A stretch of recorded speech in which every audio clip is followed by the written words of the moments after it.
حضرت موسیٰ کو کتنا غصہ آتا ہوگا نا کہ جو چیز میری تعریف کی تھی وہ انہوں نے کیا بنا دی. کیونکہ بنی اسرائیل کا مینٹل لیول ہی نہیں تھا کہ کسی میں اتنی حیا بھی ہو سکتی ہے کہ مرد ہو اور اس کو کرتا اتارتے ہوئے بھی شرم آئے لوگوں کے سامنے. لوگوں کا مزاج ہوتا ہے نا, بعض لوگوں کو بہت زیادہ حیا ہوتی ہے ان میں. تو اللہ تعالیٰ نے کیا کیا, اللہ تعالیٰ نے موسیٰ علیہ السلام پہ جو الزام لگ رہا تھا نا کہ ان کا جسم خراب ہے اندر سے, یہ اتنے چھپا کے رکھتے ہیں اس کو, نہاتے بھی بہت دور جا کے ہیں, کسی کو ذرا بھی باڈی نظر نہ آئے, تو اصل میں اندر سے معاملہ کیا ہے, خراب ہے, داغ واغ ہے اور کوئی بیماری ہے ان میں. اتنا زیادہ انہوں نے پروپیگنڈا کیا نالائقوں نے کہ قرآن میں اللہ تعالیٰ نے فرمایا کہ فبرأہ اللہ مما قالوا, اللہ نے موسیٰ علیہ السلام کو ان کے الزامات سے بری کر دیا. بخاری میں حدیث ہے کہ موسیٰ علیہ السلام کہیں دور جا کے غسل کر رہے تھے اور اپنے کپڑے اتار کے رکھے انہوں نے پتھر پہ, تالاب میں چلے گئے, پتھر کپڑے لے کے بھاگ گیا. بخاری کی حدیث ہے, پتھر کپڑے لے کے اللہ نے حکم دیا پتھر کو بھاگ جا بھائی تو. موسیٰ علیہ السلام باہر نکلے تو پتھر مارکیٹ سے شارٹ. موسیٰ علیہ السلام نے دیکھا پتھر آگے آگے جا رہا ہے نا, بھاگ رہا ہے, حضرت موسیٰ پیچھے پیچھے دوڑ رہے ہیں. تو پتھر حضرت موسیٰ علیہ السلام کو آبادی میں لے کے آ گیا جہاں بنی اسرائیل جو فسادی لوگ اس طرح کی بات سارے نہیں کر رہے تھے, کچھ لوگ کر رہے تھے.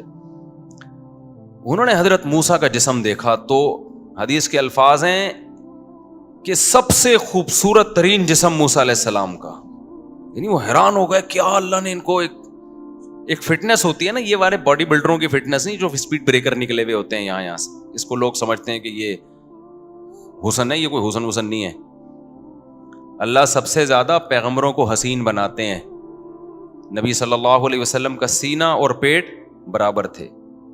ایسا نہیں تھا کہ یہ سینہ نکلا ہوا ہے اور کمر بالکل یوں کر کے اور یہاں سے کٹس اور یہاں سے کٹس. یہ تو میں کسی باڈی بلڈر کی مذاق نہیں اڑا رہا, لیکن یہ کوئی نیچر نہیں ہے. یہ تو عجیب سے باڈی ہوتی ہے. تمیز کا آدمی ہونا چاہیے, پیٹ نہ نکلا ہوا ہو, ہائٹ ہو, سینہ تھوڑا چوڑا ہو, اس کا گول سے بازو ہو, اس کو فیٹ ویٹ نہ ہو, یہ یوں کر کے جو سینے لٹک رہے ہوتے ہیں لوگوں کے, تو نارمل ہونا چاہیے. یہ تمام پیغمبروں کو اللہ نے حسن و جمال دیا ہے, مضبوط تھے وہ تمام پیغمبر. موٹی اسکن نہیں ہونی چاہیے جیسے ہوتا ہے نا آج کل اتنا, جیسے لوگوں کے بعض لوگوں کے, سب کی بات نہیں. تو موسیٰ علیہ السلام کا جب انہوں نے جسم دیکھا تو انہوں نے کہا کہ اس سے زیادہ خوبصورت تو کوئی ہو نہیں سکتا. تو قرآن میں اللہ نے کہا کہ اللہ نے بری کر دیا موسیٰ کو اس الزام سے. لوگوں نے کہا بھائی یہ حیا ہے ان میں. اب وہ تو پیغمبر تھے, اللہ نے بری کر دیا, لیکن اللہ ہر ایک کو تھوڑی اس طرح الزام سے بری کرتا ہے. تو میں نے طلبہ کو ایک بات کہی, میں نے کہا دیکھو اس دور سے یہ فسادی لوگ ہر عمل کی الٹی تعویل کرتے ہیں, ہر عمل کی الٹی تعویل. آپ کوئی بھی اچھا کام کرو کیڑے نکالیں گے بیٹھ کے. ہمارے جامعۃ الرشید میں تو ایسا بہت ہے. جامعۃ الرشید جب کوئی کام کرتا ہے نا, ابھی یعنی 14 اگست منا رہا ہے تو اب یہ حکومت کے پٹھو ہیں, یہ حکومت کو. میں نے کہا یار ان کا حکومت سے کیا لینا دینا, ملک کی محبت پیدا کرنے کے لیے کر رہے ہیں, ملک تو ہم سب کا ہے نا. تو کچھ اچھا سوچ لو, بولے یار ملک کے لیے کر رہے ہیں تاکہ ملک بچے.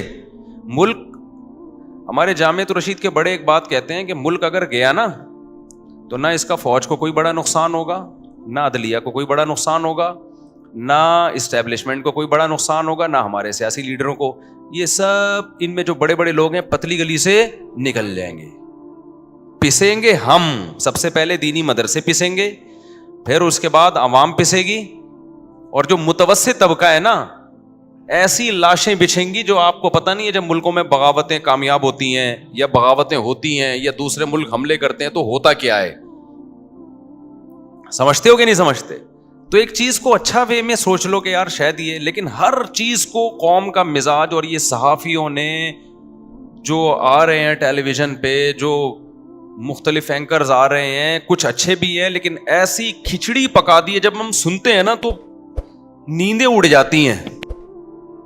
جس کے دل میں تھوڑا سا بھی درد ہوگا وہ تو سوچے گا نا یار یہ قوم کو کدھر لے کے جا رہے ہو.